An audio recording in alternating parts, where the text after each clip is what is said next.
नेपालको प्राइड, नेपालको शान, बाजाङको बाघ के हो रविन्द्र धाट। हाम्रो रविन्द्र धाटको फाइट हुनेवाला छ, के भन्छ मे 28 मा मकाउमा। अनि हाम्रो अपोनेन्ट चाहिँ हाम्रो लेडी बोय, त्यसको नाम पनि थाहा छ, हन्टर। त्यसको निकनेम चाहिँ हन्टर हो होइन, तर फुल्ने चाहिँ थाहा भएन। तर अब हन्टरको चाक हान्छ नि धानले, अरू चाहिँ के हुन्छ होइन मे 28 मा।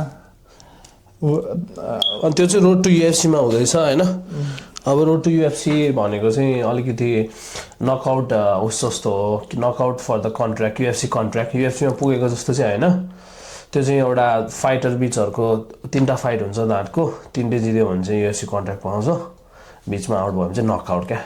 त्यो त क्वार्टर फाइनल टाइपको रहेछ होइन, क्वार्टर फाइनल सेमी फाइनल होइन त्यो हुन्छ, अनि कन्ट्र्याक्ट पाउँछ। अनि त्यसपछि बल्ल युएफसीमा पुगे जस्तो हुन्छ। अब यसको बी टफ हेरौँ के गर्छ अब रविन्द्र धाटले। अब हाम्रो प्रेडिक्सन अनुसार, मेरो प्रेडिक्सन अनुसार भनौँ न, मलाई चाहिँ फर्स्ट फाइट चाहिँ स्योर जित्छ जस्तो लाग्छ। मैले फिलिपिनो लेडी बोयको हाइट पनि अलिक कम देखेँ, रिच पनि त्यही भएर धाटको ज्यादा भयो। अनि फिलिपिनोको अलिकति, फिलिपिनो चाहिँ फेरि फेदर वेटबाट ब्यान्टम वेटमा आइरहेको रहेछ। अब यो हाम्रो धाट चाहिँ रविन्द्र धाट चाहिँ ब्यान्टम वेट हो होइन, त्यो चढ अझ माथि लेभलमा चलिरहेको रहेछ। फेदर वेट भनेको सबभन्दा त्यहाँ ब्यान्टम वेटमा गइरहेको क्या फेदर वेटबाट।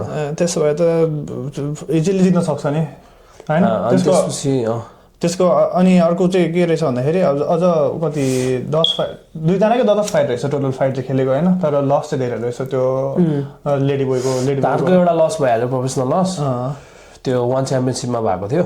हेड टु हेडमा पनि धान त अगाडि रहेछ, डिसिजन लस थियो। अनि त्यसपछि फिलिपिनो चाहिँ 3टा लस छ फिलिपिनोको। फिलिपिनो चाहिँ तेरो एउटा डिसिजन, 2टा डिसिजन होला, एउटा नकआउट खान्छ त्यसले होइन।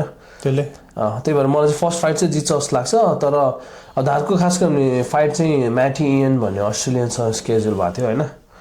मलाई चाहिँ त्यो इन्जोर्ड भएर चाहिँ धारलाई सजिलै भयो जस्तो लाग्छ, किनभने मलाई चाहिँ त्यो अस्ट्रेलियन चाहिँ अलिक he was a better athlete than the fucking lady boy जस्तो लाग्छ मलाई चाहिँ। लेडी बोय पनि होइन, म चाहिँ कम चाहिँ नथान्नु होइन, द्याट गाई क्यान क्र्याक नट्स होइन। त्यो त फाइटमा जे नै हुनसक्छ होइन, तर मलाई चाहिँ त्यो अस्ट्रेलियन घाइते भएर चाहिँ धारलाई अझै सेकेन्ड फाइटमा पुग्ने बेटर चान्सेस भयो होइन।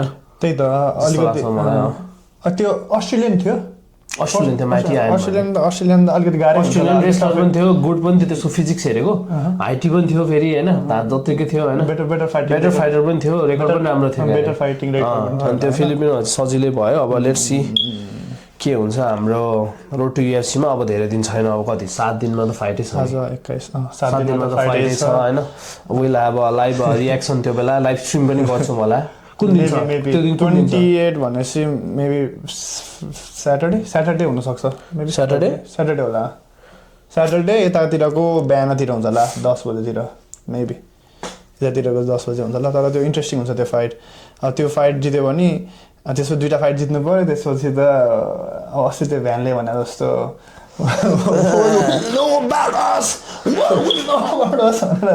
धानले त्यहाँ नरी मजा चिच्छ आउँछ।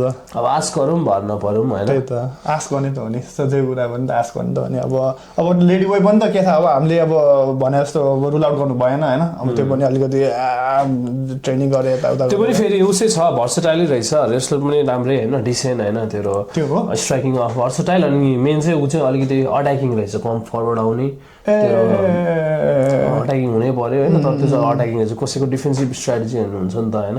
त्यही त धान चाहिँ तर एज अ फाइटर चाहिँ कस्तो लाग्छ तँलाई, लाइक कस्तो खाले फाइटर हो होइन। लाइक अब तैँले अलिकति के भन्नु छ भने चाहिँ के जस्तो लाग्छ एज अ फाइटर मैले देखेको अनुसार यो फाइटमा चाहिँ त्यसले कस्तो गर्ला तेरो अनुसार चाहिँ, तेरो केही छ भने यो रोड टु युएफसीमा के कस्तो गर्ला भन्नु खोजेको। अब कमिङ फाइटमा रोड टु युएफसी त अब त्यो लङ जर्नी छँदैछ, 2टा फाइट त्यसपछि 2टा फाइट। मैले अघि भनिसकेँ फर्स्ट फाइट चाहिँ धातको, मेरो प्रेडिक्सन धातको टिकेको के हो टिकियो के हो फर्स्ट प्रेडिक्सन मेरो फर्स्ट फाइटको धातले त्यसलाई सुताउँछ जस्तो लाग्छ मलाई धात is too big for him too powerful होइन अनि रेस्लिङ एक्सचेन्जमा पनि is too big and powerful for him जस्तो लाग्छ क्या मलाई फिजिकहरू हेरेको क्या मैले फिजिक हेर्नु नि त मेन त फर्स्ट थिङ त दुईजना के जुदिरहेको नि त को लम्बु को त्यो हेर्नु हो नि त त्यहाँ फिजिक आउँछ धात फर्स्ट फाइटमा नेचुरली जाएको छ क्या अनि जब जस्तो मैले धातको ट्रेनिङहरू देखिरहेको छु सोमामा होइन यता होइन अब अलिकति मैले फेरि मैले खास गरी भने क्या फाइट क्याम्पहरू एकदम सर्ट हुन्छ क्या खास गरी भने जब तैँले कन्ट्र्याक्ट पाउँछस् नि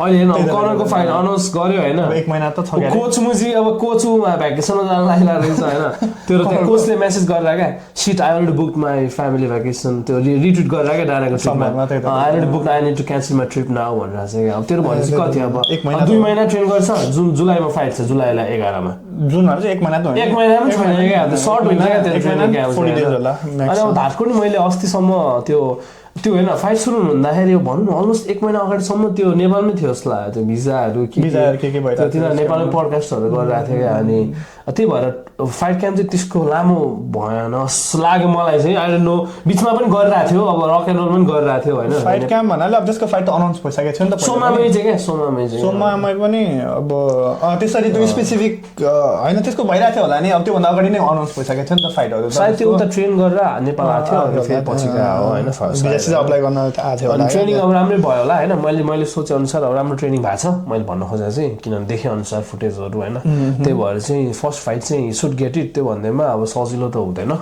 अब wait 1 step at a time भनौँ न होइन good best of luck to Rabindra अब माथि पुग्यो भने त सबै नेपालीको सिट माथि भयो first fighter to fight in anywhere near UFC को कतै दायरामा होइन रोड टु युएफसी भने दायरा हो नि त युएफसी नभए नि दायरामा अन्डर सब कन्ट्र्याक्ट टाइपको होइन लेट्स गेट इट चाहिँ हिस्ट्री चाहिँ हुन्छ त्यसले फाइटहरू जित्यो भने चाहिँ युएसमा पुग्यो भने चाहिँ हिस्ट्री नै हुन्छ अरू फाइटरहरूको लागि पनि अपर्च्युनिटी हुन्छ नि होइन अपर्च्युनिटी हुन्छ माथि पुग्न सक्छ त्यो देशलाई पनि राम्रो फाइटरलाई